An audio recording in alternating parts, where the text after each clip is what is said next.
Hello, everyone, and welcome to another episode of Exercise is Bullshit. I'm your host, Logan Herlihy. I'm so excited to be joined today by the Mr. Minimum Dose. Few sets as possible, bigger with smaller volume, Mr. Pack himself, Dr. Pack, Patrocles Androulakis Korakakis. I'm sure I screwed that up again. Hey, no, you didn't. As you always did. That was pretty good. Yeah, I've been practicing. Awesome. Say hi, Pack, man. It's so good to see you, buddy. Likewise. Thank you so much for having me. I'm here to finally bust the myth of exercise and tell you it's bullshit. Big Pharma has been lying to you all along. And yeah, we'll see you at the voting ballot. We'll see you at the ballots. America, you know what to do. Well, the kind of the premise behind this with exercise is bullshit is we're going with sort of a triple entendre based on one of my favorite rappers of all time, obviously Jay-Z, with the triple entendre, and our we've got BS, we've got bullshit, and then right now the working acronym is BROS, obviously us, utilizing logical lifting and science-based heuristics to inform training. So we'll see if we can inform anyone's training today. We're definitely bros. We're definitely using some heuristics. There might be some science here. But for listeners that have never heard of you, Pack, which I'm sure is few and far between because you're absolutely blowing up on the YouTube, on the igrams, basically everything Google owned. Why don't you tell us a little bit of your background? Give us sort of the abridged version of how you got into strength training, how you became quite so jacked, and how you became Dr. Pack.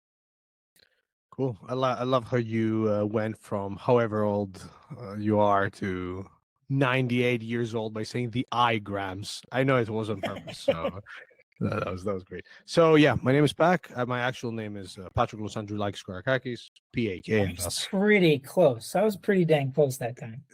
You got the surnames fully right. The first one, I mean, I guess Patrocles as well, maybe a right pronunciation. I don't know. So it's Patroclos. Patroclos. Yeah. In more, but I don't know if the name transfers in an English pronunciation, if that makes sense. You know, the same way Winston Churchill in Greek is slightly different to the original. Anyways, what are we saying now? So my name is Pack. I have my PhD from Solon University on the minimum dose required to increase strength in power lifters specifically. I am a researcher at the Applied Muscle Development Lab in New York City. Lehman College, New York City, a visiting scholar, actually. So it's not that I live in NYC. I'm there relatively often now. I do research on all things lifting. I love lifting, anything that has to do with strength, hypertrophy. And professionally, I'm also a coach for StrongerByScience.com and the chief editor of Reps Research Review. As far as how I got into training, I started lifting when I was around the age of 16-ish with a friend back in school. Fell in love with the iron, got the iron bug, then got into strength training, tried to do a bit of powerlifting, started enjoying reading about lifting more, did a degree, then got into research and the PhD. But overall, I'm somebody who absolutely loves everything that has to do with lifting weights, getting jacked, getting stronger, but also lately I've been really interested in just getting more people to lift and the general health benefits of lifting. That's more not in my own research, but that's more of my own sort of reading interest that has grown over the years. On that note, have you seen that new paper that just came out? Stu Phillips was one of the co-authors, a bunch of other authors on there that was talking about the coming of age of resistance training. Yeah. So that was... It had what was the title? I was looking at the coming of age of resistance training is a primary form of exercise for health. Yep. Yeah, I'll try to remember to put a link to that in the notes for this podcast. I thought it was fantastic. I mean, Stu is just the GOAT. I think he does such a good job of really taking complex topics and trying to make them really understandable for the layperson, but he's so knowledgeable as well. So I think, a great mission to really try to get strength training to as many people as possible. Why don't you tell us a little bit more about what you do at Stronger by Science, a little bit more about your coaching, just in case anybody's interested in working with the GOAT. We're full. Okay. Oh, obviously. So he's on the wait list. So if you want to get on the wait list, you can. I know that Pack loves Rolexes. So if you send him a Rolex, I was about to make the I was about to make the analogy with the Rolex weightlist. No, I'm joking, obviously, but I don't want to spend too much time promoting myself. I'm really ready to dive into. Yeah, and I want to dive nitty into, gritty. because I know it's late there and I'm sensitive to your time. The one thing I do I'm want to chilling. touch on though, yeah, the one thing I do want to touch on though, because I think it's important for listeners, I think it's important for practitioners, I think it's important for anybody who's interested in exercise in general, is reps. I think it is probably the most important publication going on a regular basis in our industry right now. Can you tell us a little bit more about it? What it is, what it stands for, what you guys are actually doing in each of those monthly magazines, and really give that a plug, because I found it so invaluable to my own learning. Thank you. I appreciate it. I will counter against the most valuable publication in our For the layperson, I think it does a really for good the job. layperson, it's definitely But- a valuable But publication. somebody who doesn't know how to look on PubMed, right? Who's clicking on Layden Sure. Norton's links on all of his posts and stuff, right? I think Okay. something that's approachable. So you don't. You're a better modest. salesman. You're a better salesman than me. Tell It's Layden the I'll get best. bold. It's the best thing since sliced bread. But in all seriousness, Reps is a research review where we take 5 studies that are relevant to individuals who like to engage in resistance training, fitness, who love lifting and love taking care of their training, their nutrition, and they're interested in learning more about training, nutrition, supplementation, and in general, the science around lifting. And again, nutrition and supplementation. And what we do is we take 5 studies, usually new studies, but there are the odd issues here and there where we do take some all-time classics as well. And we break the studies down in a very simple to understand way, in just layman English. And there's no formal education in sports science required, no education in statistics or anything like that. And we essentially break each study down, what the researchers did, some background, obviously, what they found, and how what they found fits with the rest of the literature, how you can take those findings away and what they mean for you in practice. As it stands, we've covered over 70 studies in a plethora of issues, and as if you're somebody who just wants to keep up with the latest science in an easy way, Reps is a great resource. Obviously, there are other research review offerings out there for people that may have those, may have that academic background and want something much heavier, lengthier, and more complex. There's plenty of other solid research reviews for that audience. But for the average person who just wants to download Reps every month, read about 5 new studies and be up to date with some of the latest stuff, it's an excellent option. Dominate the conversation at Thanksgiving and around the holidays of you having basically your unofficial PhD, courtesy of Dr. Pack and Leyden Norton. No, I just really enjoyed, all the, I don't mind reading actual studies, and I like going through and interpreting some stuff, but it's just nice to have sort of the abridged version and to pull out what you want, and then to know that you can go back. And I love that you guys are so cautious with interpreting things, and you really, make a point of saying like, hey, this is kind of what they found, interpret this cautiously because of the sample size, or we could probably, it was a meta-analysis. We've looked at 3,000 participants that were grouped in here. So I just think it's a great place to start if maybe you've thought about reading some research, but you just feel a little daunting there. So give us a little abridged version of your background. You mentioned a minimum dose a few times. Give me like the 30-second elevator pitch of how you're a PhD, and then talk to us just a little bit about some of the recent work you've been doing. I know you've been doing some work in deloads, minimum dose. What's going on at Lehman in the sports science lab? And then we'll kind of get into today's topic. It seems like I'm heavily promoting this is like the Dr. Pack promo podcast. Hey, we're working on the format here, okay? And thank you. So, and it's great. It's really cool to be on a podcast and feel so comfortable because I'm just having a nice chat with a good friend. So the elevator pitch is my PhD was on the least a powerlifter needs to do to get stronger. Obviously, that included looking at the literature in general around the minimum dose for strength for trained individuals. A handful of sets per lift per week seems to be more than enough. So for sets of 1 to 5 repetitions or 5 to 12 if you're doing non-powerlifting work. as long as you're doing a few relatively heavy sets, very closer to failure per week, you can make meaningful strength gains for at least 3 months, potentially even more. And based on the literature for muscle growth, you may also make some gains as far as muscle mass goes. So that's the PhD as a whole. As far as research projects coming out of Lehman, we have a narrative review that we're working on exercise technique. I think this is probably the first paper to touch on exercise technique directly, which is weird. Saying what exactly? Exactly. So it's crazy. Once you go down the rabbit hole, it's one of those rabbit holes where you're like, wait, don't we have an official definition of exercise technique and what that actually means and what are the components? But like a paper directly looking at James, for a long time, we're looking into what is failure and like what is intensity and how do we define those things. And it's still, to me, pretty obscure and kind of all over the place. But what does that look like? What kind of things are you guys trying to source out there? Essentially the different components of technique, what they are, how we can manipulate them to maximize hypertrophy, as well as propose a more official definition. Obviously, nothing that we don't know already as far as practice goes, but having it out there as a base for future research, because we identify some of the potential gaps. For example, and that's another study that will take place in the summer. This counts as me pre-registering it, by the way, for the internet cloud. Obviously, this probably won't be out until 2024 in the beginning of the year. So I think you'll be safe as long as you guys register. Awesome. So we want to actually look at whether the involvement of other muscle groups when performing resistance training, i.e., non-strict technique, how that compares with strict technique as far as hypertrophy goes.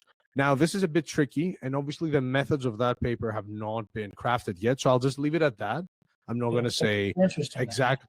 Yeah, but I have a feeling that, and obviously, again, methods will dictate my feeling as well, because this is not like a formal hypothesis or anything. But we may be somewhat overstating the importance of keeping things very strict as far as hypertrophy goes. We shall see, though.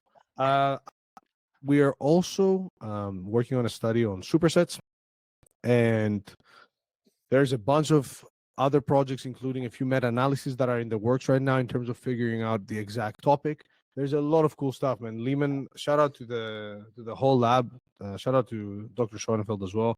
AMDL, absolute paradise as far as a collection of like-minded people who love researching all things lifting. And yeah, I'm super excited for the next couple of years. I think a lot of cool stuff will come out, and there's already a bunch of publications either published or in review. So yeah, super cool. That's super cool. I'm excited. The elevator pitch from the I was gonna say the slow elevator to the 400 Burj Khalifa elevator pitch. What is so before we super dive into this, one thing I've been really focused on with the few interviews I've done so far is I think it's so important to have a scientific mindset, right? And what I mean by that, Mr. Pinky Out, is being open to adaptation, to not feeling, I talked with a colleague about the Dunning-Kruger effect, right? And how we all get so confident. And I think everybody who's ever lifted before, once they start gaining muscle, is like, I'm obviously fucking Arnold Schwarzenegger here. Like, I've figured this whole thing out. Everybody else is an idiot. Maybe that's just me, but that's kind of what I thought when I was, 17 and started putting on muscle. But you very quickly realize that, some things you're hitting the nail on the head, and other things you were way off base. I'd love to know what's something that recently, within the last few years, you've taken a complete 180 on, that maybe if I'd have asked you 5 years ago, you were pretty dang sure about when it comes to resistance training or just exercise in general. Wow. You hit me with that. I thought we were going to go more general, and I was ready for that. But that's a solid question. Now, about a complete 180, I'm really trying to think. Definitely agree with you, and that's a huge limitation for some people, and a huge skill. It doesn't have to be 180 degrees. Maybe it's I'm thinking. That's true. So I guess the one thing that I've massively changed my mind on um, is definitely coaching. The role of coaching and periodization specifically, and a lot of sort of the idea that meticulous planning, and especially planning ahead, makes a huge difference for gains. But I've also changed my mind in terms of the role, my role and our role as coaches, what that really is and what that really means. Obviously, that's that's linked to science and how my knowledge of the literature and how much we don't know, that has been affected by that. Um, but yeah, So it's meaning you think that periodization might not be as important as you used to think, or I it's think more it's a bit of important. a I think it's a bit of a buzzword. Like I was having this discussion with a client the other day. I'm not gonna name them, but I'll read the chat out to show you what I mean. Like as far as direct literature, like first of all, what does periodization really mean? In the literature, we only have papers that have looked at different configurations of training protocols for essentially a short period of time. Yeah, those have shown that when it comes to periodized versus non-periodized, you're probably looking at better gains, but that doesn't necessarily prove the concept of periodization and the idea that meticulous, very long-term planning and um, undulating variables in a specific manner is absolutely necessary to maximize gains, or that at least you need to be looking at something relatively complex on paper in order for that to be a solid training program.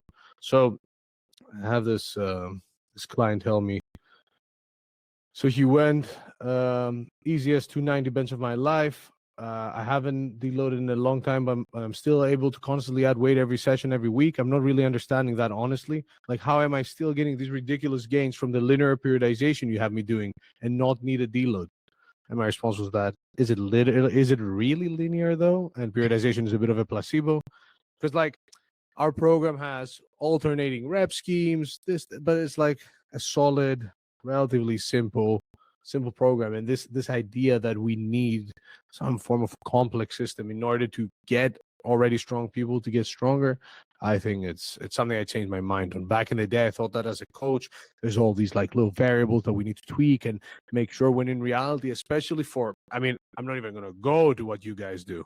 What, like, for that sort of population, as long as you can get people to consistently engage in high effort resistance training, they could do whatever they like.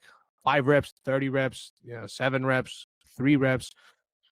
And I work with a lot of Gen Pop as well. So I've realized that for a lot of people, and I'm excluding like strength athletes before a competition, that's where things do get a bit more meticulous, and physique athletes as well. And obviously all athletes, but I don't work with any other athletes.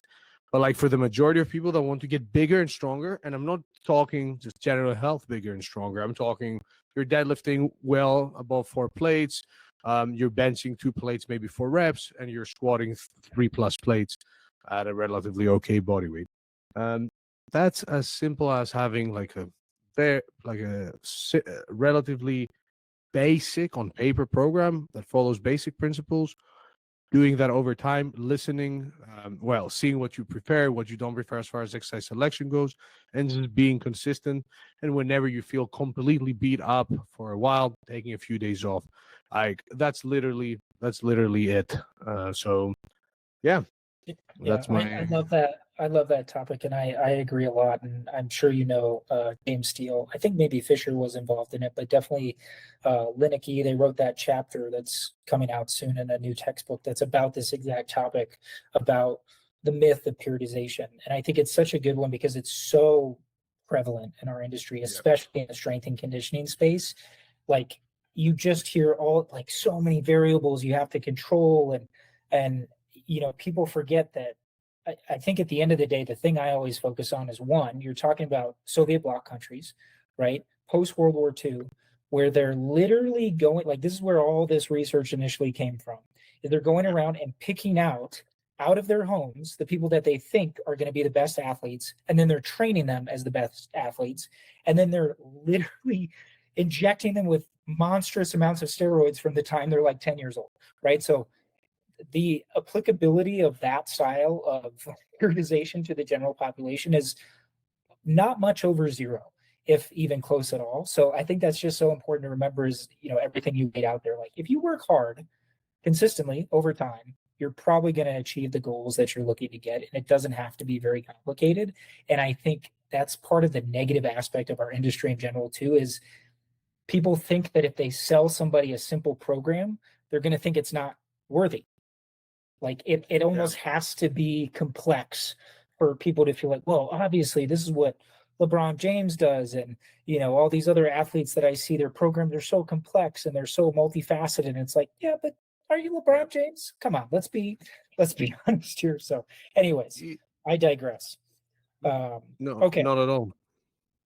So what I really wanted to talk to you about today, Pat, because you are Mr. Minimum Dose trademark 2022, Dr. Pack Minimum Dose. I want to talk to you about volume. And I think this is another topic that, there's just so much misinformation on. There's so much history in the strength and conditioning and resistance training space. People have seen pumping iron. I've got right here, Arnold Schwarzenegger's The New Encyclopedia of Bodybuilding, 1,000 sets a week. The worst book in the history of books. But yeah, we've all had it in a legendary book. If you never bought that book, you're not really a lifter though. Yeah, for sure. You got to go through and go, God, how do I get that big?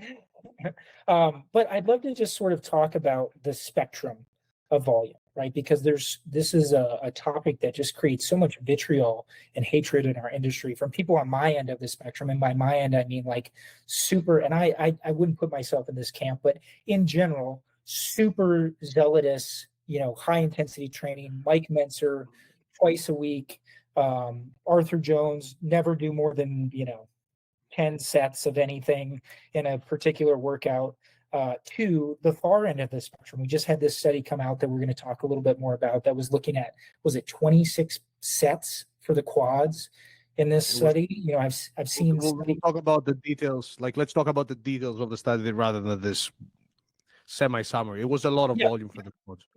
But a lot of volume in there. So walk us through that study, and then we can kind of have some dialogue and some back and forth about where the actual research points to, and if there's even a definitive answer of what's best, or if it's more, spoiler alert, just based on your goals and what you're trying to accomplish.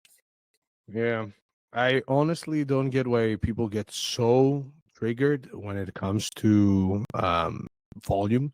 I think some of it has to do with this sort of a feeling of being told that, oh, look, you're not working hard enough, you could be doing more. I think that's a weak spot. Keep in mind, right?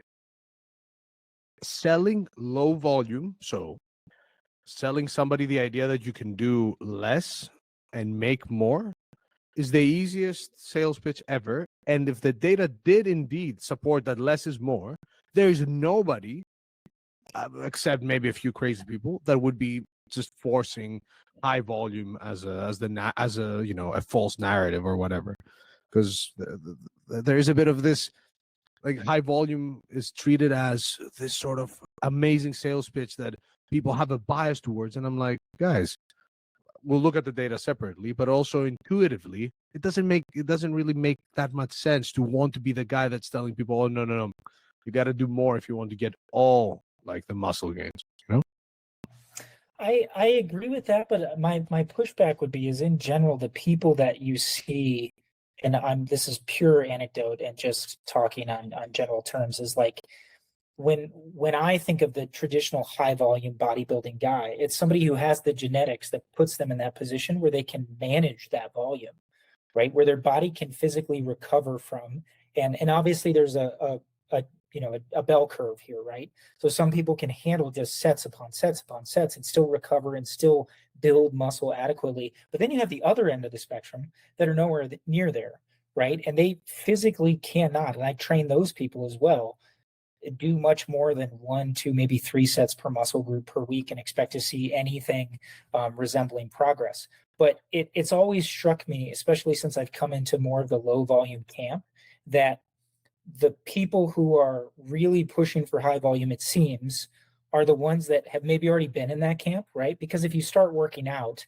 and you see results and you do more and you see more results, you never want to flip the switch and maybe think, could I have achieved this with less time or effort or intensity? Does that make sense?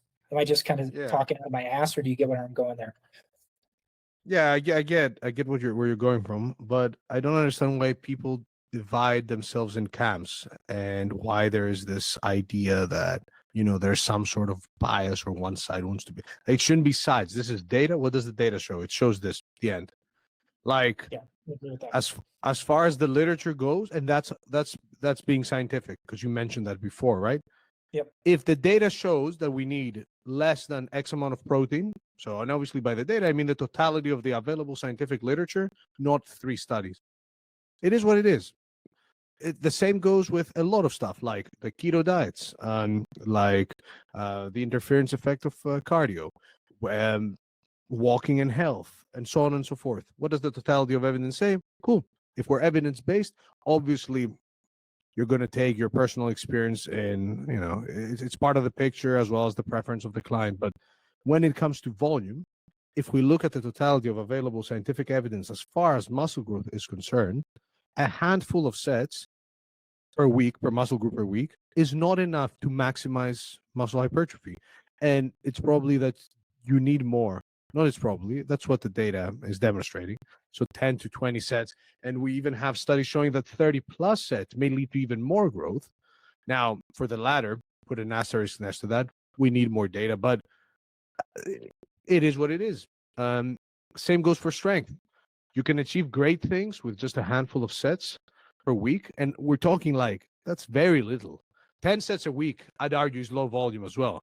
Because people hear 10 and it's like, it's not that much. Like if you can get in and get out if your exercise selection is smart enough pretty quickly, especially if you have a home gym, because a lot of people in the United States do train at home. Anyways, I'm rambling now. As far as the current literature on training volume goes, things are pointing towards a dose-response relationship with hypertrophy. Obviously, some people will be able to handle less, will have lower starting volumes. They may need less to make progress. Other people may need more. That's something that is always baked in the statements. So, right, nobody's telling you, hey, everyone needs the exact same training volume to maximize gains. But we're trying to make a general recommendation and eke that out from the literature.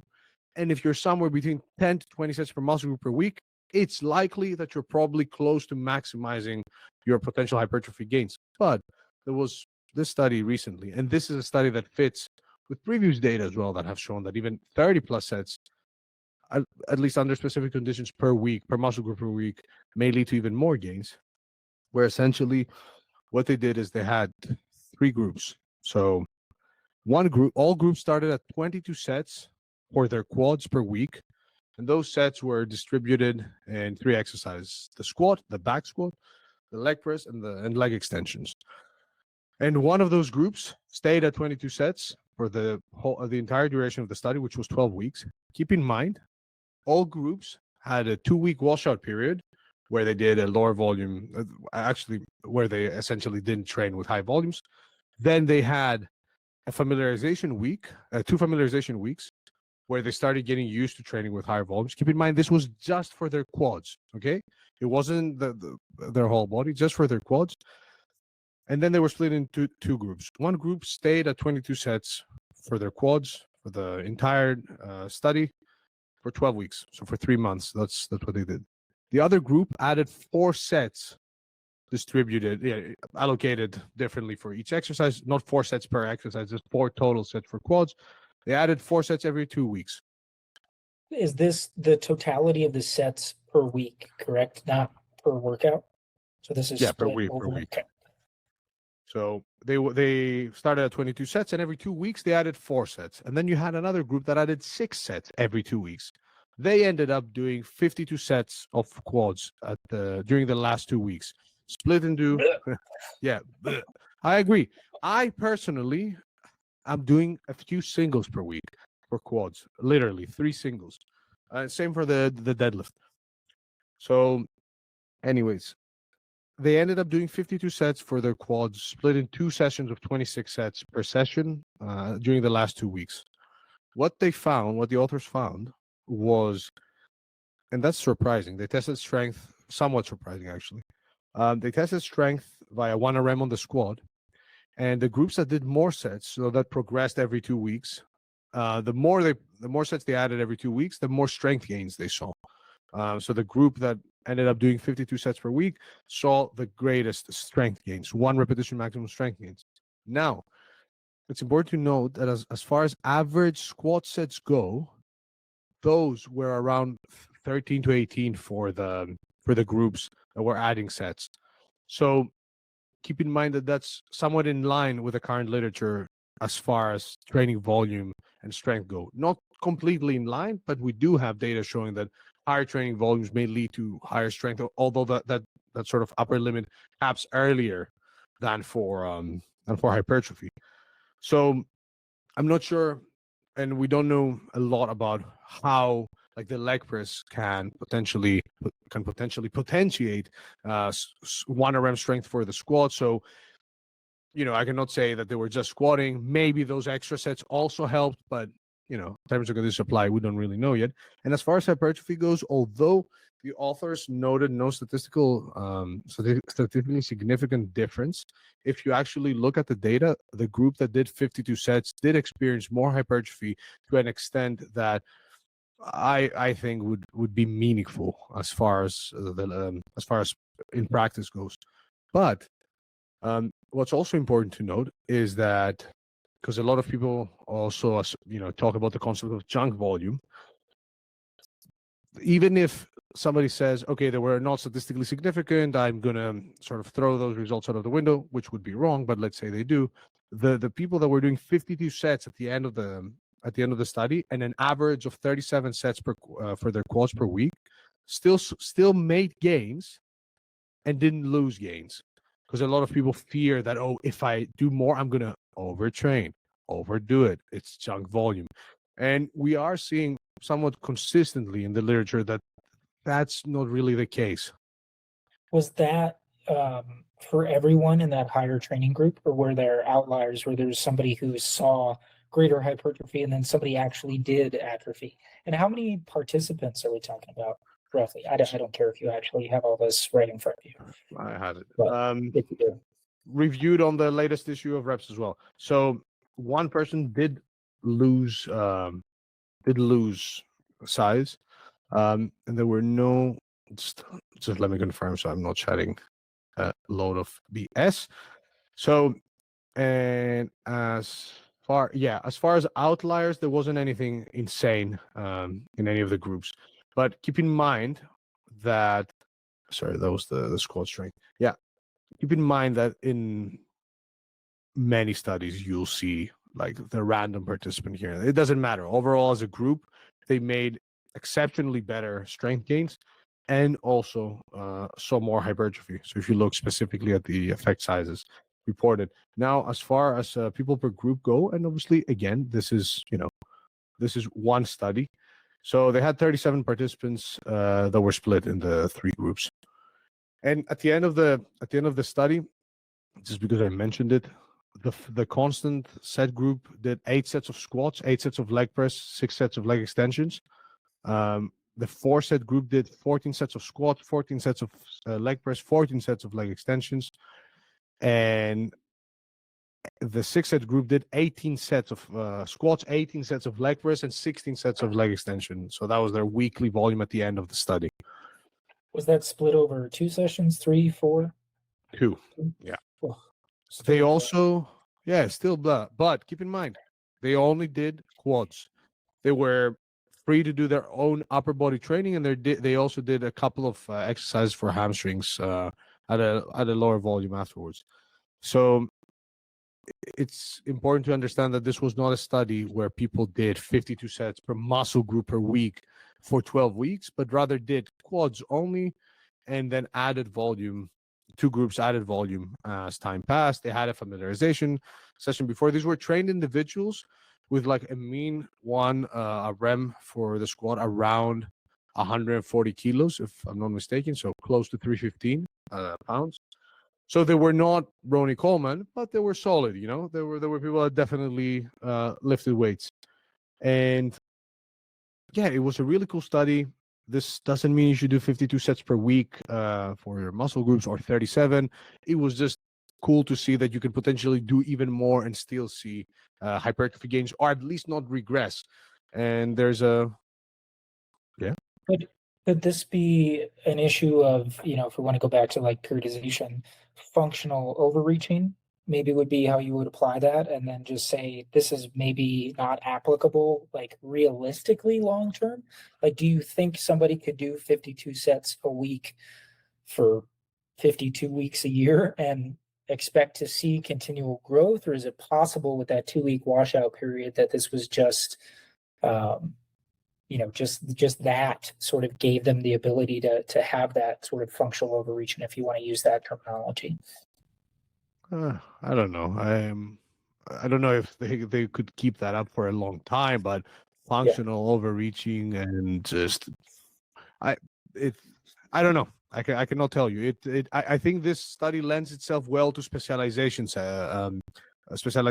phases, where if you have a muscle group that you really want to bring up, you have some literature showing you that, hey, you can go above 20 sets per week. You don't need to go directly to 52 sets or 37 or whatever, but you could potentially do even more and potentially see some more growth. And it's just an interesting it just allows us to better understand to start understanding hypertrophy and the relationship with volume a bit better. This is not supposed to provide the ultimate answer or just convert you into a high volume freak. And I do think that 52 sets per week, it's probably not manageable for the majority of people out there consistently for very long periods of time. Now, 52 sets for some muscle groups specifically, and if somebody's really determined and they are conditioned to do these sorts of volumes, and they said, okay, for this one muscle group, I'm really going, like, I'm going to give it my everything. I think some people could pull it off for a good few months.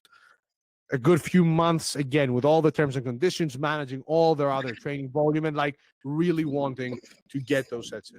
Now, for super strong power lifters doing 52 sets of 18 sets of squats per week, I mean, we've seen some people do 18 sets of squats per week, but then adding the leg press and leg extension on top, I don't know if it would go down well, but this is just speculation.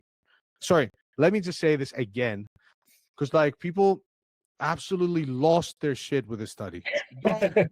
You have people going through military training, like special forces and stuff, doing the absolutely unimaginable feats of strength and like no sleep, constantly just doing stuff for days on days on days, and they managed to do it. Like people couldn't believe that a bunch of people, trained individuals, in a lab, and in the lab doesn't mean a bunch of lab coats around them. When I'm in the lab, I'm just myself, and we're there pushing participants, telling them, "Come on, one more." Like they took a bunch of people, they did only quads for 3 months, built up to crazy volumes, and had 4 sessions that were absolutely killer sessions. But people do ultra marathons and Ironman and stuff. Like I don't get how this is so extreme. Yeah, no, that's a great point, and I think keeping the bigger picture in mind is super helpful, because I read this and my red flags go up, and it's not on purpose, right? It's just how I've been conditioned to think about volume in general, and it's something that I have to consistently work on too, because it's hard to argue at this point in my career that if you want to maximize, and that I think that's a super important word there, maximize or optimize hypertrophy, you're going to have to do more volume than a traditional, lower volume, high intensity training approach. Now, that doesn't mean long term you might not see really great, impressive increases in hypertrophy and strength over the long term, right? But I think having the ability to understand this, not get super inflamed and triggered, like you said, right? And think of how to interpret this to your clients. So if somebody does come to you and say, "Oh, Pack, what the fuck are we doing, man? We're only doing 5 sets of quads. I should be doing 52 sets of quads according to this study." You can rationally talk them down from that and say, no, this was a 12-week period, right? Like this was a specific muscle group that we're looking at. Hey, if you want to build your quads, we can talk about, creating a period of where we're doing this. But this is not something that's probably realistic for doing for every single muscle group every single week. We're not going to be doing 1,000 sets per week. It looked like you had something to add there. No. I totally agree. And the authors didn't say that. If you read the actual paper, the authors are even downplaying the hypertrophy results of the study and advise for caution. But do also mention that, hey, maybe the limit for volume is somewhat higher than we previously thought. And for me personally, as a coach with a client, I had a client recently say, hey, I think I can do more chest. And I was like, okay, we shall do more chest. Let's add a few more sets here and there. See how your session RPEs change over the next couple of weeks, how you're feeling, how sore you're getting. If you say you can do more, we'll add more. We know that it's not going to lead to deleterious effects if you have the time and you're willing to make that educated bet, because that's what you're doing essentially. You're making a semi-educated bet on potentially getting more gains. But people also need to understand that optimal and suboptimal is, and will this be on video or just audio? So for Oh, it's those, just audio. Yeah. okay, so nobody's watching. So just imagine like optimal may mean 100%, suboptimal may mean 95 or 85. Like it doesn't Yeah. mean 10. Like suboptimal can still be something that the majority of people that are And not I like to use the word sufficient, right? Like when I'm explaining this to people, I like to say optimal, like optimization versus sufficiency, right? And for the average person, and I hate to cut you off there, but I want to get this thought out too. I think, yeah, I do. Obviously, I let you spend 20 minutes just pumping yourself up. No, I think we're in my industry specifically a little influenced by the people we work with, right? And we're very protective of these people that come to us that are Gen Pop. That typically, let's be honest, the average person who's coming to see a personal trainer is probably not Ronnie Coleman. Right now, Ronnie Coleman may have a training partner, but he's probably not coming to, a 190-pound weakling like me to see how to maximize his gains, right? But the grandmother that I work with that's 75 years old that, has never lifted a weight in her entire life, I understand the protective instinct because a lot of people in my industry, in my, my colleagues, like people that I know that I work with, are targeting those older individuals, people that have never exercised before. And we're very protective of this idea that, like, no, we're not going to have Grandma Joe doing, 1,000 sets per week. Like, this article is crazy. I have to fight against it and backlash and all those things. So, like, I understand that instinct, but I think we have to be more scientific. And I'm not saying I agree with it. I'm just saying I understand. No, I don't understand it either, though. But like, do they go the same about like aerobic exercise data or people doing sports? Like, do they get mad that, hey, no chance these NFL players are doing or like these combat athletes are training 6 times a week? The grandma can do it. I don't get the logic. Yeah. And it's like, as far as the literature goes, it's only positive things about low volume resistance training. It's only health benefits, 60 minutes per week to maximize risk reduction for all-cause mortality, even like low RPE, 1 set per week, like is enough to do at least something. It's getting its props. Low volume training, it's getting its flowers, and relatively low volume training can work wonders for making really solid muscle gains as well. It's just not enough to optimize things. And I think that's where the line in the sand is that we want it to be our, and I'm speaking broadly, and obviously I should be speaking for an entire industry, right? But we think it's our way or the highway, right? And to, I feel like, and I've been guilty of this, of just sometimes we want to stick our head in the sand and go, no, high volume, la, can't do it, right? It's got to be, my way or the highway kind of thing. And to ignore this stuff that's coming out, I think it's ludicrous, right? We need to be open to it and understand it and realize that this is what the data is saying, whether we like it or not. Like, this is what the data is saying. And we can choose to interpret it, falsely, but I think it's better to have conversations with our clients of going, okay, we could add some more volume. Like you said, you want to target your chest. That's an area that's lagging for you.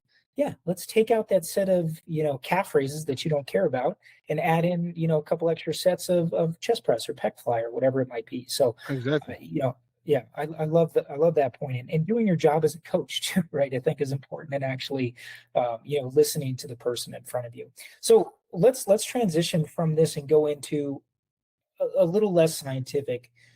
How much should we be doing? what is the least we can get away with? What is the most we can get away with? And I know we've kind of touched on the spectrum there, but give me some sort of solid numbers, and we can use that 52 sets at the high end for a single muscle group. But in general, what is that range that people should be looking for? That's like, okay, well, I don't want to spend 3 hours plus a week in the gym. I'd like to spend, an hour or less if possible. What are the realistic options for somebody that's looking to get maybe a little muscle growth, definitely wants to get stronger and see some of those health benefits that come from resistance training? So let's break it down in three categories. I'm freestyling here, so I may need to correct the thing here, here and there. So the first category is the type of individual that wants to gain muscle, gain strength, improve their health, see some aesthetic changes, some visual differences in how their physique looks, but is not really fussed about either maximizing strength or hypertrophy gains, or becoming necessarily somebody who will be jacked or like a gym rat. Okay, this is somebody who is on top of their shit, pardon my French, and is like, look, I need to do resistance training. It will help my life. It will make me look somewhat better. And it will help my health, make me look somewhat better. And in general, it's just associated only with positive outcomes. So I have to do it. I don't care to dive into the culture, the lifting. I'm just doing it because I want some gains. 1 to 3 sets per muscle or per lift for strength per week, at around 5 to 12. Like, you could go higher as far as reps, but like as a general guideline, staying somewhere between 5 to 12 reps and being close or very, very close or to the point of momentary muscular failure. So to the point where you're actually attempting to do another repetition and you fail to do so, that will be enough for you to make meaningful gains as far as hypertrophy and strength go. But it's likely, unless you're a genetic freak, that you're not going to be turning heads when you walk in the bar as far as size goes. You will look like somebody who is on top of their fitness, their health, and is way stronger and way more muscular than the average individual. Now, the second category is the individual who still doesn't care about becoming the absolute freak or maximizing strength or hypertrophy, but still wants to look jacked and be a lifter, if I want to put it scientifically. In that category, if you're somewhere Very between scientific. exactly 6 to 10 sets per muscle group or per lift per week, you're looking at probably making even more gains, and in terms of both muscle and strength. Still probably not absolutely maximizing both, but just adding those few sets, you're essentially doing more than double the training volume, but it's still not that much. You're looking at really solid strength and hypertrophy increases. And if you're a genetic freak, you're going to be definitely looking like it as well. But that's those sort of volumes, I think, for a lot of people can work wonders, and they can actually allow them to get to the point where they will have a relatively impressive physique, even for people that do go to the gym. I may have missed the last piece. Was the rep range and the I didn't mention that. reserve the same? Oh, okay, gotcha. Yeah, look, I'd say again, if you're somebody who wants to maximize strength, to make really solid strength gains, and you've become that sort of lifter where you're now looking at your bench, your squat, and you want to get those 1 repetition maximum strength numbers up, combining rep ranges and sort of practicing the test on those lifts and doing, a few singles, doubles, or triples with a heavy weight at 1 to 4 reps in reserve is your best bet. And then doing all the rest of your work at the 5 to 12, 5 to 20 rep range, very close to or close to failure, using machines, free weights, and so on and so forth. So a combination of both would work great for that individual. If you're just somebody who wants to get generally strong and big, keeping that rep range at 5 to 12 and just making sure you're adding weight over time and staying close to or to failure, you're definitely you're ticking almost all boxes there. And last but not least, the freak category, aka the individuals who care about their side delt looking bigger after 10 years of lifting, and they want to be as big and as strong as humanly possible. Having training in the 10 to 20 set range for each muscle group for hypertrophy makes sense, with some muscle groups if they're lagging, potentially even higher than 20 sets per week, maybe 20 to 30. And as far as strength goes, somewhere between 6 to 12 sets again will be more than enough. So they could either again do a sort of a combination of both. But if they don't care about strength and they just care about hypertrophy, similar sort of guidelines. But that's where it may make sense to play around with different rep ranges on different exercises, maybe look into more advanced training techniques. But as far as volume goes, 12, let's scratch the 10 and say 12 to, because that was the actual guideline, 12 to 25 sets as a general sort of rough volume guideline. But yeah. Should all of those sets be taken to failure as well when you're again almost doubling the volume there, or should we be looking at more sets with reps in reserve? How would you structure a program like that for somebody who maybe wants to compete or wants to be the next Lane Norton competing at powerlifting or whatever? Powerlifting specifically, no, we wouldn't be close to failure. But that's powerlifting. Like let's talk about the general freak then wants to see their side delts, those kind of things. Should they be taking all 25 of those sets per muscle group per week to failure, or does it make sense to do more of a warm up and then some working sets? What are your thoughts on that? Yeah, so I would say based on the latest evidence on the relationship between failure and hypertrophy, what we see is that the closer you get to failure, the more gains you're getting. At those volumes, I wouldn't say that, hey, make sure every damn set is to failure or you're missing out on gains. But on principle, being very close to failure on most sets where you can do so safely, obviously. Like let's say you're doing a squat, calling it at 8 or 9 RP at like 1 or 2 reps in reserve, make sure that you get out there safely. Makes sense, and you're probably not missing out on much quad hypertrophy if you're also doing, sissy squats to failure and some Bulgarian split squats as well or whatever. But yeah, in principle, that's if you're trying to maximize hypertrophy, that's where things need to be pretty high effort. But again, don't take that as all sets must be to failure, but you need to be very close to or to failure in general. Yeah, I mean, I think those are great guidelines just in general. And it really paints the picture of sort of what is your goal and what are you trying to get out of your training. And then I just keep coming back to that idea of optimizing versus what's sufficient for you. What's realistic in your life at this moment? Like, do you have multiple hours per week to commit to the gym? No. Okay. Well, then don't try to commit multiple hours to the week, per the week to the gym, right? Find something that actually works that we know will get you a lot of the benefits, 80, 85, 90, maybe even 95%, depending on how hard you're working. And then if you do go through those periods where life is, less hectic, add in some more training volume. It's not going to kill you, right, to do those things. I think, in my industry and my business specifically, we tend to target people who have extremely hectic lifestyles, but I'm always surprised at how willing they are to, a lot of the people, not all of the clients that I train, but I've got this guy that I've been training. I won't mention his name either, but he recently told me the other day that he's been, after his workouts with us for the last like 3 years, doing another hour and a half of training on his own after he finishes his workout, which to me was like, what? Boss. Yeah. But he's just one of those incredibly type A, like super driven, super successful guy, just out of his fucking mind, but in a good way, pardon my French.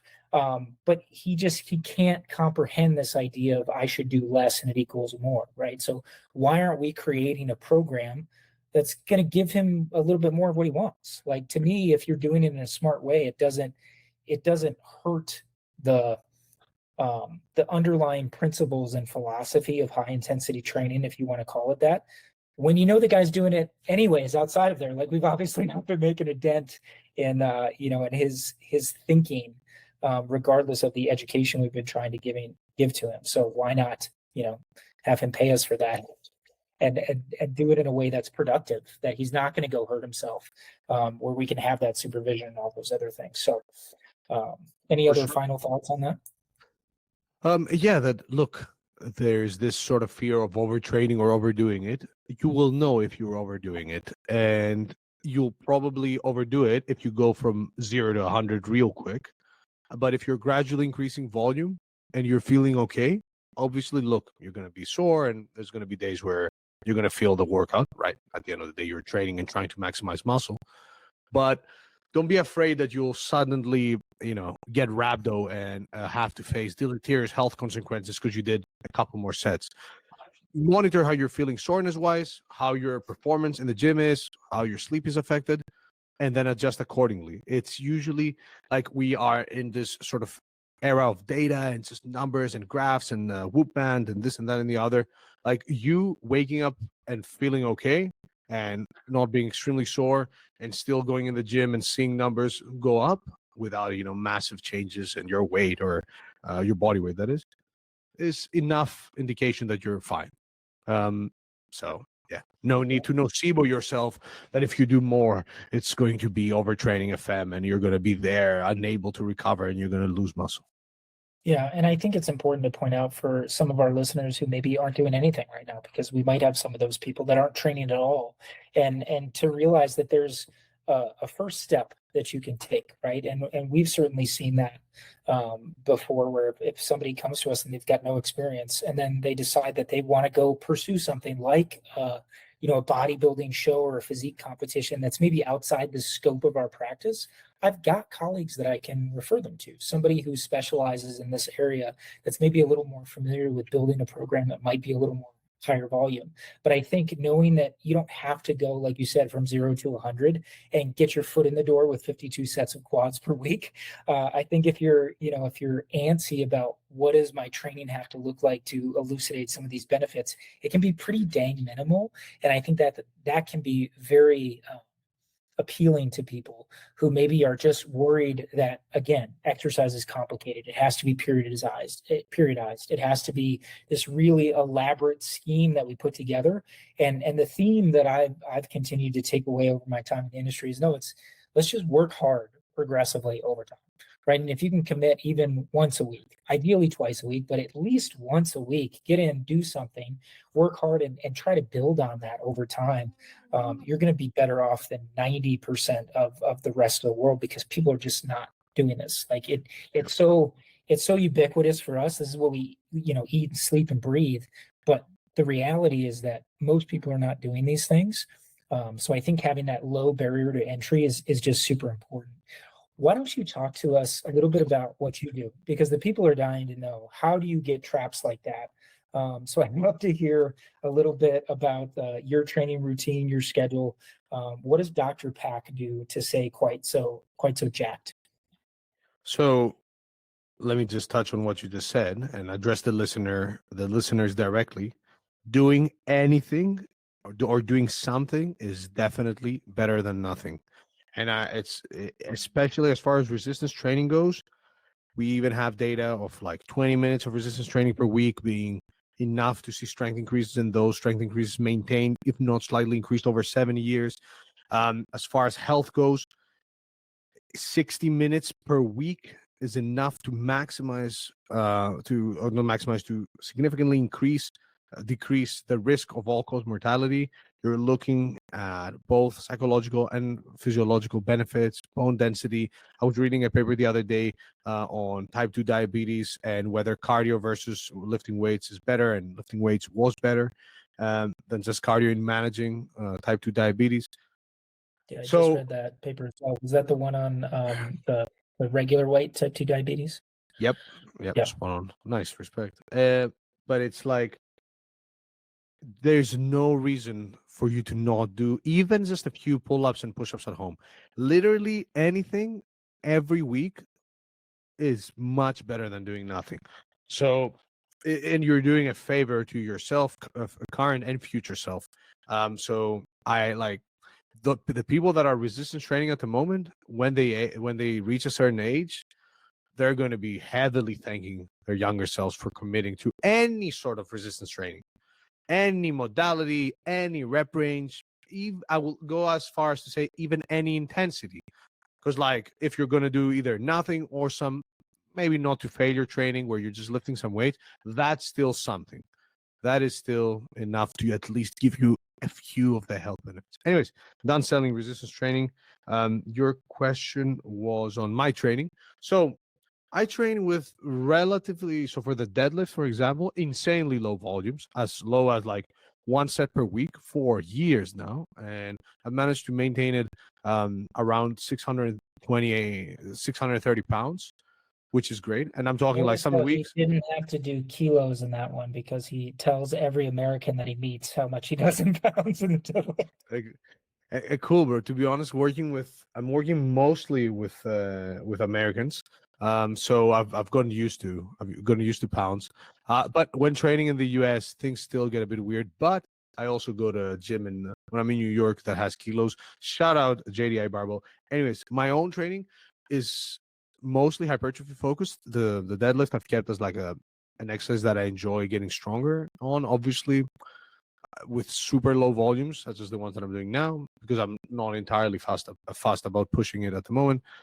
It's somewhat stagnated, but again, I've managed to maintain it at a relatively solid, weight for, and I hit a few small PRs in the past years with like a set per week, sometimes even like a single repetition per week.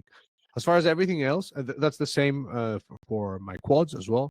At the moment, I'm doing just a few singles of squats per week with a goal of being able to squat 500 pounds high bar on any day.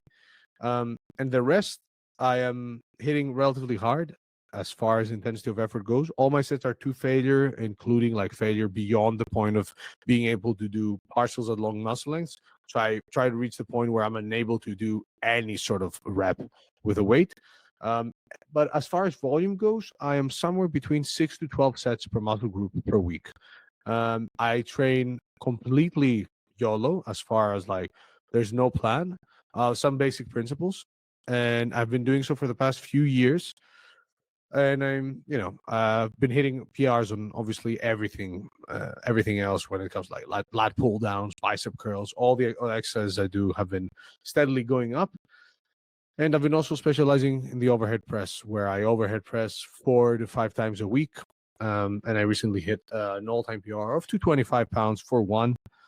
But a strict rep, no sleeves, no leg drive whatsoever, and no stretch reflex. So it's one of those PRs where you gotta, no wind, no breakfast. I was tired, but that's how the overpress goes. You're the technique subject, is what you're saying. Is you're the guy that everybody's going to be studying for that technique paper coming out. No, not really, but yeah. So when you say YOLO on that, are you literally just, you have an idea of the muscle groups you're going to train that particular day, and you're just going in and based on where you're at, you're going to do those sets on the machines or the dumbbells or the equipment you have available? Or is it literally just however you feel when you walk in the door, that's what I'm doing that day? There's a very rough structure but I just go based on the volume guidelines, and I keep exercises pretty consistent. So I don't do different exercises. But like in New York, for example, we were training with a friend, Dr. Milo Wolf, new doctor, real doctor, not a physician. And our training consisted of, okay, should we do upper body today? Cool. We had this little game where we would try and max out certain machines. So we would put obviously do a couple of warm-up sets and then try and do the most of the full stack. But for example, today I was in a good mood, and I've been to the gym like 3 or 4 days in a row, and I was like, okay, let's go gym again. Not with my jeans on, walked in, and I did 1 set of overhead press to failure, 5 reps on 80 kilograms. Then I moved to the chest supported machine row and did 2 sets to failure with a whole stack for as many reps as I could. I think it was like 6 to 10. Then I did some lat pull downs, same concept again, a couple of sets to absolute failure. 2 sets of overhead tricep extensions, again, to total failure. And then I finished with some lateral raises, again, a few sets to absolute failure. The same concept was yesterday, just slightly different exercises, more for different muscle groups. But especially with all the traveling, it's so nice to know that you don't necessarily need to follow an insanely structured program, and as long as the basics are there, so volume, intensity of effort, and you're not doing like random exercise and you're keeping things pretty consistent, even if you're mixing and matching and doing a bit more, especially at my stage now where I'm not entirely fussed about maximizing hypertrophy, and I just enjoy training and getting in the gym and like pushing myself and still hitting, PRs and thinking that I am growing. It's really cool.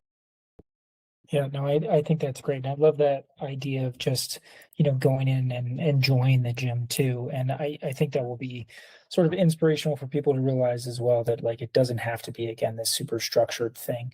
You hit on a couple of important points that I just want to highlight before we start to wrap this thing up, which is the idea of the volume versus the intensity, which we've touched on intensity a little bit, but not too much in depth today.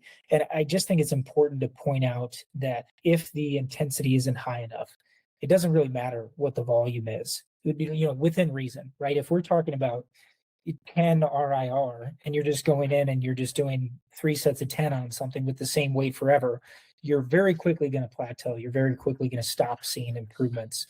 And I think if that intensity is, go ahead, please interrupt me, correct me. This is no, I'm not going to correct you. I'm going to say that this is something that we haven't really studied, especially in trained individuals.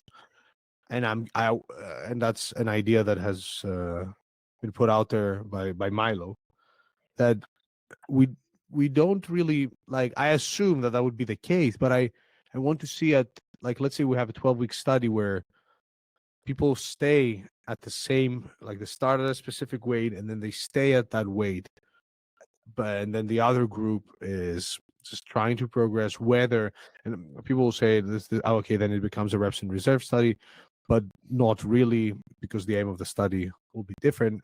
Anyways, it gets a bit would it be to progress the reps? Because I thought there was a study recently that looked at that where they had the same yeah, but one group wouldn't do anything, wouldn't progress, would stay the same.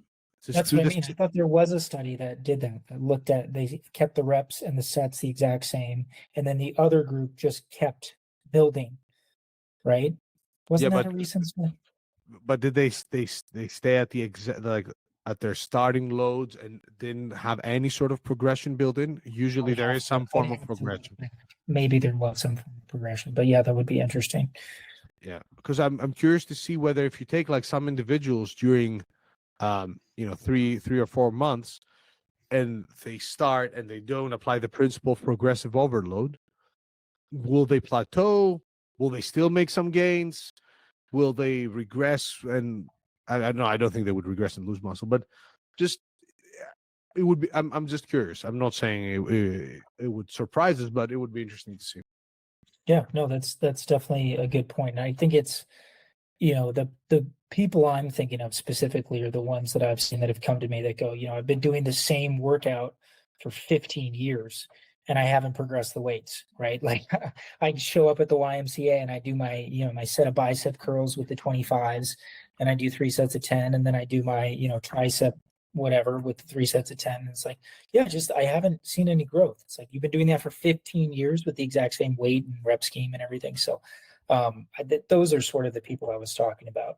And I agree. And I think that if you're not progressing, it's likely that you're not going to be making a ton of progress. But I don't know, investigating the concept directly is something that would be cool. So the last thing I want to pick your brain on here a little bit, and this could be too big of a rabbit hole, and maybe we'd have to do a different podcast on this altogether. But I'm just thinking, and again, I don't have any research that I've seen that would show this, but just anecdotally, and then what I've seen, even, I'm thinking of Lane, right? When it comes to the reality of long-term high volume training, it seems that injury risk would become a bigger issue. Just in the sense of, again, and I'm totally speaking, terms and conditions apply here, right? But in my 6.5, almost 7 years in the fitness industry, I've never seen an injury from the style of training that I participate in studio, right? In front of me, somebody getting hurt doing a set. I have seen so many freaking injuries from people doing, YOLO lifting. And I know that's obviously different than your sort of YOLO lifting, but do you think there's ever going to be a study that would look at that, or is that something for people to consider Am I completely off base because there's no science that looks at it, or is there some papers? I'm just thinking about long-term longevity and the ROI for people when they're thinking about creating a program. Should they take that, into consideration of, are they maybe doing some damage on joints, connective tissues, things like that? What are your thoughts on that? So we don't have any direct evidence that explores high volume resistance training and injury. We can look at the dropout rates of the study, the 52 sets, the group the group that ended up doing 52 sets. So the highest volume group actually had the lowest dropout rate. I think it was one person, or it was low in general, but the lowest was in that group. Obviously, that doesn't necessarily tell us a ton, but at least, hey, it seems like those people didn't get injured, and the person that dropped out, I think they state the reason, and it wasn't an injury. As far as looking at, let's say, powerlifting and bodybuilding injury prevalence, and cool, these are sports with people training pretty hard. You often see high volumes as well. And in comparison to other sports, injury rates are pretty low, especially in bodybuilding. And you can make the assumption that on average, bodybuilders don't train with insanely low volumes, probably not doing 37 sets per week. But I would bet on, the average being 12 plus sets for bodybuilders, right? That's the other thing. But overall, again, it is unlikely, like, you're going to be getting feedback from your body and how you're feeling if you're overdoing it consistently. I know there are people out there that like it so much that they ignore those signals. And obviously, okay, listening to your body is a whole nother topic, and how, that may not necessarily be true. And I don't mean that, oh, you feel tired, deload and lose your mind. But when we're talking about injury and pain, it will be clear when you're overdoing it, and it won't all of a sudden go from, oh, okay, now you've overdone it and you're unable to walk. Again, as long as you're being reasonable, right? And you're not doing anything insane, and you're not pushing past pain and having 9 out of 10 soreness and forcing yourself to go to the gym and taking a bunch of pre-workout and just doing sets on sets on sets. Yeah, I mean, I think that's a very scientific and logical approach to it. I guess my thought was more based around kind of the note you had made earlier too, right? About ultra endurance athletes, right? This was something that was not even a thing basically 15 years ago. Ultra endurance races were like super rare. Maybe there was one or two going on across the country. Now they're in places like, why would they have 100-mile race there? It's the middle of nowhere, right? Shout So out to the middle of nowhere. yeah, but I think of those people now who are saying, like, obviously I'm healthy, I'm running 100 miles, but what are the long-term consequences that they're going to see down the road? And I sort of think about my clients, I think about myself when it comes to maybe applying some of these ideas of training more and more. The analogy I heard early on was, treating your joints like a door hinge, right? You may have 10 million openings and closings of a door hinge. And I think it might have been James Fisher that used this analogy, and I'm probably murdering it, but something along these lines, right? Now you're fine up to opening and closing 10 million, but as soon as you get to 10 million and one, you have an injury, right? So are you risking the potential of getting there earlier, right? And who knows, if you're doing this sort of high volume training in your 20s, what it's going to look like at your 70s. So I guess that's sort of my interest, is as resistance training becomes more popular. And again, I would never want to turn anybody off from resistance training, because I think the health benefits greatly outweigh, all the negative health consequences. Like, I think if you blew out your knees, it's worth it compared to going down the road of having type 2 diabetes and all those other negative health consequences that the average person is going to deal with, over the course of the next 50 years. And I'm kind of rambling at this point, but just something to think about. Is this something where we're sort of robbing Peter to pay Paul down the line? And I think you've got a very logical thought process on it, but it's something I bounce around in the back of my head from time to time, is, should I embrace that lower volume, just with the idea that maybe this will allow me to continue to do this and continue to go to the gym and YOLO lift for many decades to come. So Yeah, any I think, I go think ahead. that again, if like, okay, then this is like anecdotal, but if we look at, I think the individuals who are at that risk are people that are like iron enthusiasts who will push things and will still chase those PRs. And that's myself included to a certain extent. But unless you're like really, really pushing the intensity and the volume simultaneously, I don't know if that's true. It may be true that you may be at a higher risk of whatever, of like wear and tear on your joints. Um, but at the same time, yeah, you'd have to be doing that pretty consistently and pretty intensely. At least that's where my hunch is. And I think that people naturally, especially those that are not competitive bodybuilders or strength athletes, naturally deviate to lower volumes as they age. There's, families get involved. Training is not such a priority as it was back in, their early 20s or 30s. So they'll still hit the gym, but it's not this, okay, 5-6 times a week of like sets on sets on sets. And it kind of naturally deviates to a much more chilled out version of strength training. Obviously, there's exceptions, right? And this is just an observation and an assumption I'm making. But yeah, still lift your weights, maybe not overdo it, and you're gonna be more than fine. Yeah, and I think you've touched on this point plenty of times at this point, which is just listening to your body, right? And seeing how you're adjusting and adapting to your training and being smart when it comes to, hey, I probably shouldn't push it today, and I'm going to back it off, and maybe I should decrease my volume and some of those things. So I'd love to wrap this up, Pak. I mean, I know you're probably going to be up till like 5 a.m. where you are, but I don't want to take too much more of your time. I think some really great stuff here, and some things I just want to highlight is periodization, probably garbage. I mean, I'm speculating. No. Let's not call it garbage. Periodization, if you're just somebody who wants to get bigger and stronger and you're not a competitive athlete, probably not as important as you may think. And what does that even really mean? What does periodization even really mean? Sorry, I'll throw the disclaimers for you. Oh, okay. Terms and conditions apply. Anyways, if you want to, when it comes to maximizing hypertrophy, it's important to think about what your goals are, right? Do you actually want to be the next Mr. Olympia, or do you just want to feel a little bit better? And when it comes to feeling a little bit better versus that Mr. Olympia goal, what are some takeaways clients can have, listeners can have to apply to their own training? I love those 3 groups that you created. That person that just wants to increase strength, muscle, health, maybe some aesthetics, 1 to 3 sets per muscle group per week, staying in that 5 to 20 rep range, getting close to failure. You're going to get some really, really awesome results, very meaningful, probably not optimal. The second group doesn't want to be just healthy, right? They want more aesthetics, 6 to 10 sets per muscle group per week. Same rep range, that 5 to 20 rep range, working close to failure. And then if you want to just be, the next C bum, you absolutely want to be a total freak, big and strong as possible. Maybe look into getting some PEDs, probably would help too.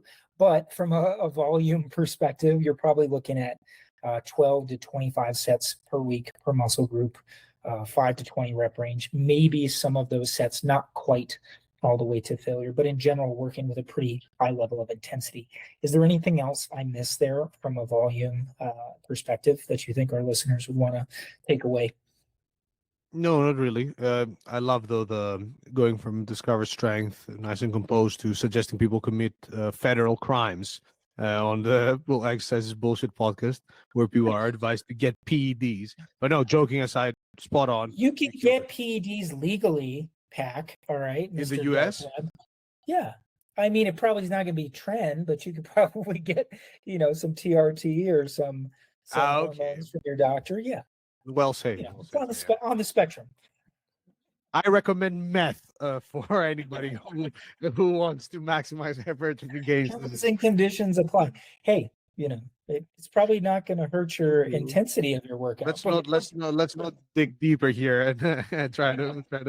There's this cool paper that they did a sort of like a paper to demonstrate that you can actually twist the literature to support anything you like, and it's called, this is on PubMed, cigarette smoking, an underused tool in high performance endurance training. and it's just like trying to create a case for smoking. So yeah, that's us next year with our crystal meth Yeah. paper. All right, you hit the Uh, nail on the head. Volume, just do your sets, guys, and just don't lose your mind if high volume ends up indeed being better than lower volumes for hypertrophy in the long run. Yeah, and I think different phases of your training career in your life too are important to consider, right?